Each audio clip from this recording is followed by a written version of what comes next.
Okay, we're at part three of Wolfgang Schoor, the man behind the Sure Grip ergonomic hammer.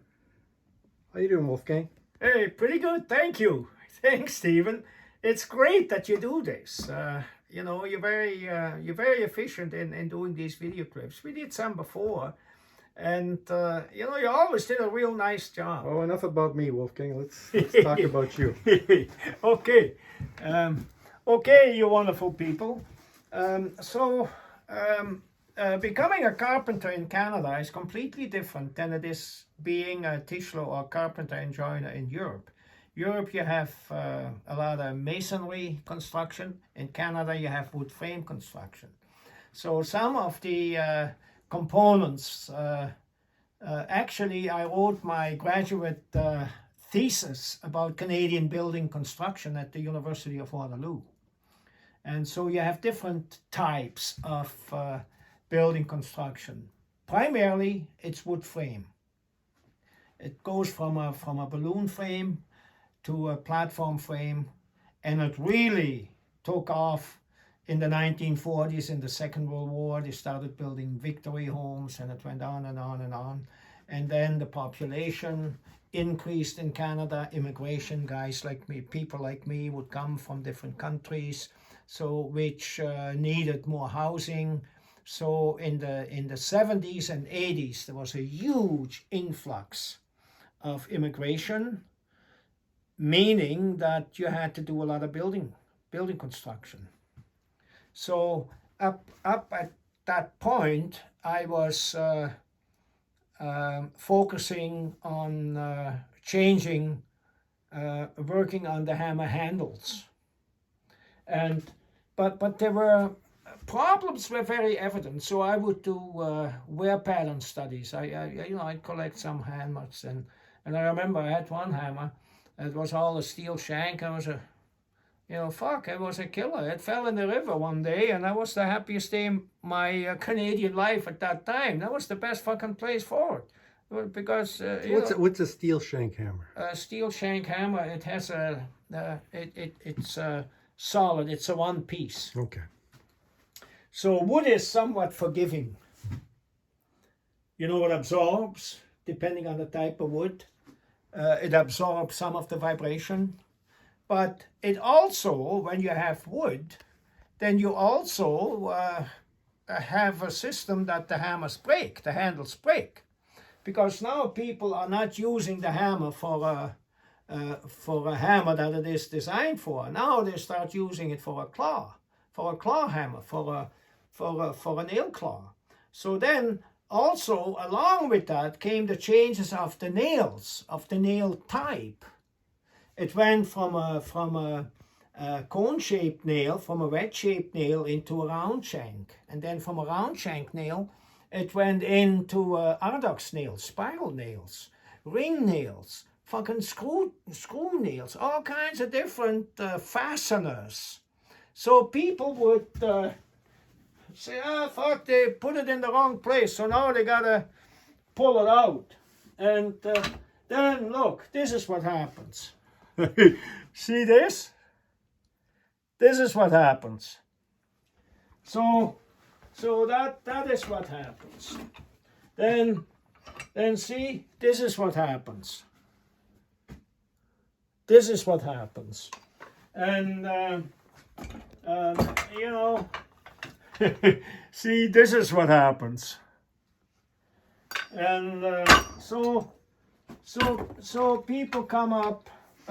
Then they said, well, if we have steel shanks, solid steel shanks, they're pretty hard on the body, on the wrist. So they started making these types of hammers with tubing. So there are many different types, of hammers. And then you even get the one like these guys here.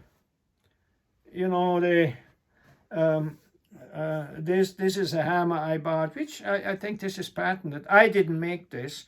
So they came up with a composite material for the hammer, and they had where you could actually move the hammer into different angles. And so these were all signs. These were all signs that a change was about to happen, people weren't very happy. They became more knowledgeable on hand tool systems, and they said, fuck, this is no good, I'll make it better. But even by them trying to make it better, they were able to do it up to a certain way. But Wolfgang, by the by, this is not important, but I noticed there's a hatchet in there. oh yeah, so this is back in the years, this is a carpenter's hatchet. Is that an antique? This will be at least 100 or so years old, because back then you had cedar shakes or wood shingles, and they would use this to cut the shingles, fit them. The last piece you have to split it or whatever the hell you do. Now the other significant part is very significant. You see, you have a straight handle like this, okay? Right. So you see that? The position of that is not a very good position.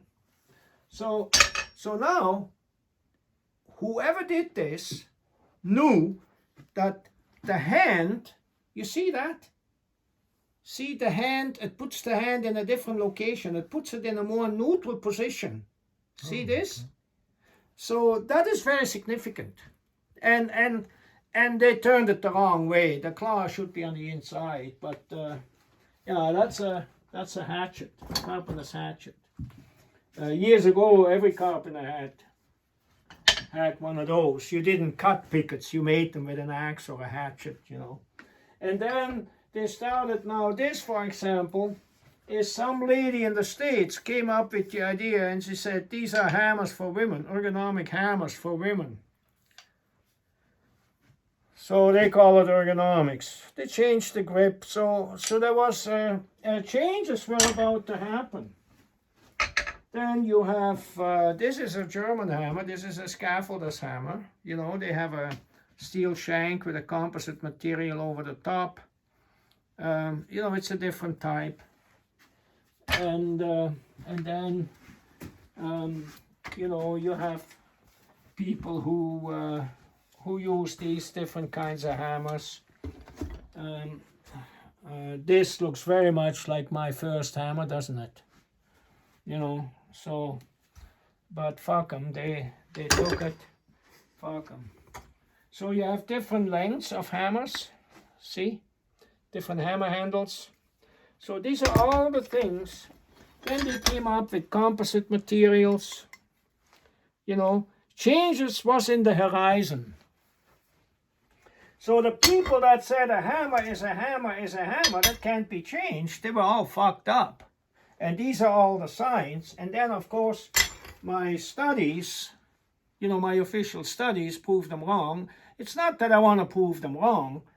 The reason that things don't change sometimes is because people have a belief system and they say things can't be changed. And they're not passionate enough to bring about changes. And that's why we got the fucking mess we're in, everywhere you go.